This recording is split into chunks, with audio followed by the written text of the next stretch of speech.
Hello everyone, it's me Uncle John. Today I am going to read Reading Explore Level 2, Unit 11B, The Limits of Lying. Lying is a part of human nature, but how far will people go? A psychologist named RE2 became interested in dishonesty about 15 years ago. During a long-distance flight, he came across an IQ test in a magazine. He answered the first question and checked the answer key to see if he got it right. He then took a quick look at the next answer before looking back at the quiz. He continued in this way through the whole test. Not surprisingly, he scored very well.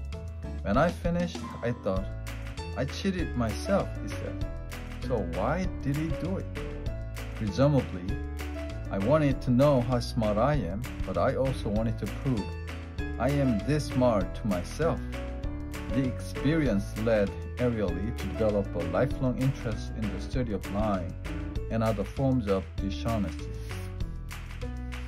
B. To find out more about lying habits, RE2 developed a series of studies known as the matrix experiments. In the experiments, volunteers completed a test with 20 simple math problems. They were given 5 minutes to solve as many as they could. For each correct answer, they were told they would receive a sum of money. When the time was up, the volunteers counted the number of problems they solved correctly. They were then asked to destroy their answer sheets in a shredder. After reporting their own test scores, they were paid accordingly.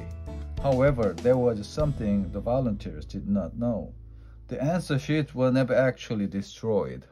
See, by comparing actual test scores to reported scores, RE2's research team found out how many volunteers lied and how much they lied by.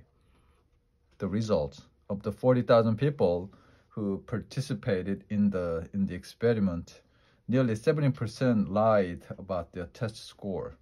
On average, volunteers said they solved the 6 problems, but it was closer to 4. The results are similar across different cultures. Most of us lie, but only a little.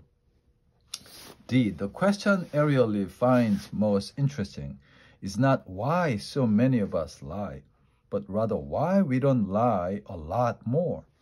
In one version of the experiment, participants were offered significantly more money for each correct answer. However, this did not cause them to cheat more. Here, we give people a chance to steal lots of money, and people cheat only a little bit. So something stops us, most of us, from not lying all the way, RE2 says. The reason he believes is that we want to see ourselves as honest, because honesty is a value taught to us by society. This is why most of us place limits on how much we lie. We may be able to come up with an excuse for taking post-it notes from an office fairly easily, but it's much more difficult to come up with an excuse for taking $10,000. RE2 explains, the extent of our lying is determined largely by what is acceptable by society. Cheating is easier, he says, when we can justify our behavior. A soccer referee shouts at a player he believes is faking injury. The end.